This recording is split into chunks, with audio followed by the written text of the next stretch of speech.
Good day, everyone. We're gonna tackle about inflation will be higher for longer and how to outpace inflation. This will be our table of contents throughout the video. Introduction. There is a zone of economic issue and varieties of field. And in the field of business, one of the economic issues of business is the inflation will be higher for longer. It is widely acknowledged that the inflationary pressures for consumers are more intense and expected to worsen in the coming months. What causes inflation?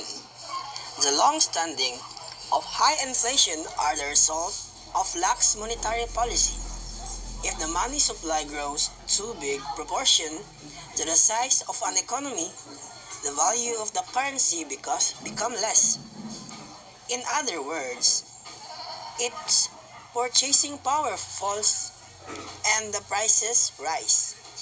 The relationship between the money supply and the size of the economy is called the quantity theory of money and only of the oldest hypothesis in economics.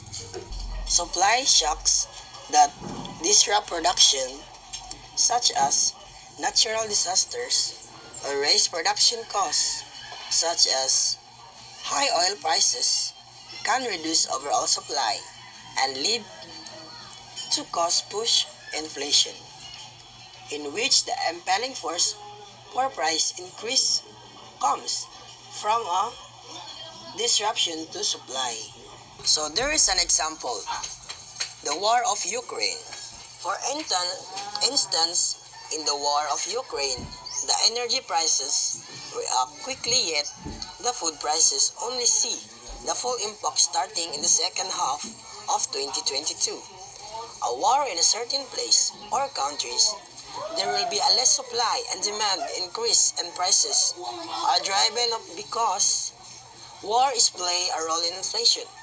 The global economy may be moving towards a new path of weaker growth and higher inflation.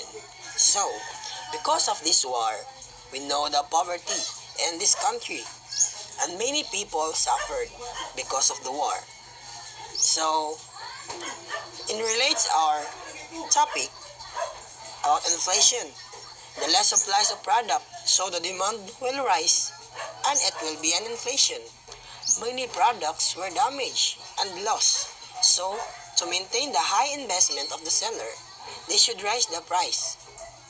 And even if the product to be for sale are high prices, consumers will be forced to buy for their daily needs.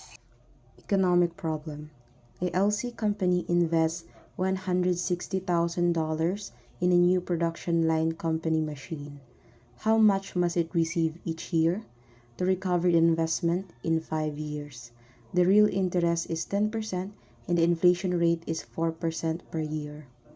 The givens are P is equals to $160,000, I or real interest is equals to 10%, F or inflation rate is equals to 4%, and N is equals to 5 years.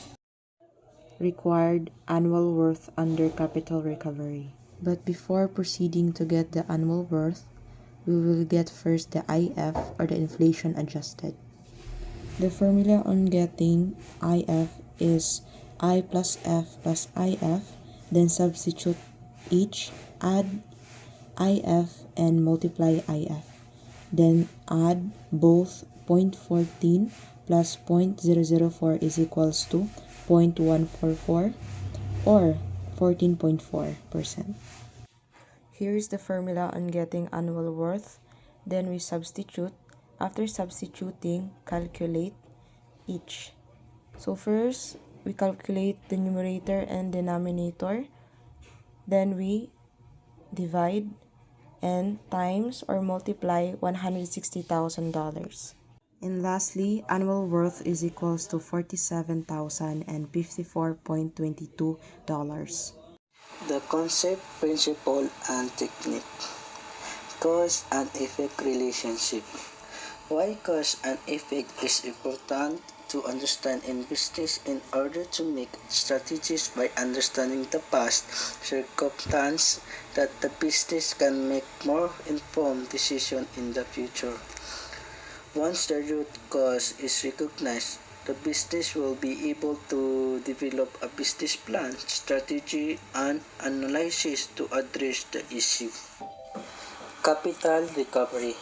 Capital recovery typically represents the return of your initial invested capital over the lifespan of an investment.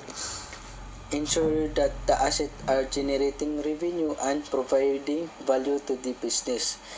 Essential because it is a crucial side of any business that involves the acquisition of assets and equipment, and it helps business to maximize the value of their asset, improve cash flow, and mitigate risk.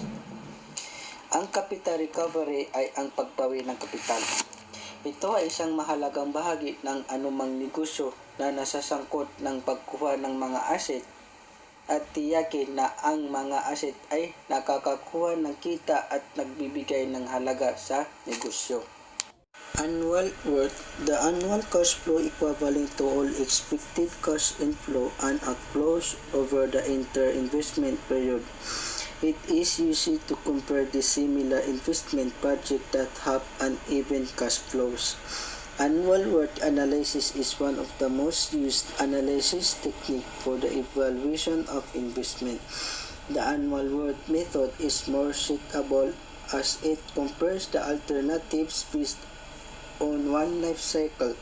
It does not take into multiple life cycles. Inflation rate. The investor should widely acknowledge that returns on investment should be high as the inflation rate. Otherwise, the investors' investment are losing money even they gain dollar value.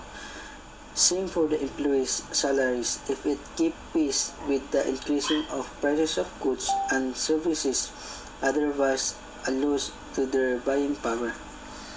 To conclude, investing is an effective way to put your money to work and potentially build wealth. The engineering economics demand a systematic evaluation of economic standard and gives significant time value of money that helps evaluate the economic outcomes of the investment.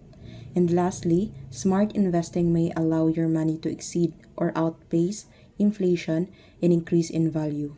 The greater growth potential of investing is fundamentally due to the power of compounding and the risk-return trade-off. That ends our presentation, and the Group 10 members are Muhammad Shaira, Kampong Juhaim, and Cabañas Jovan.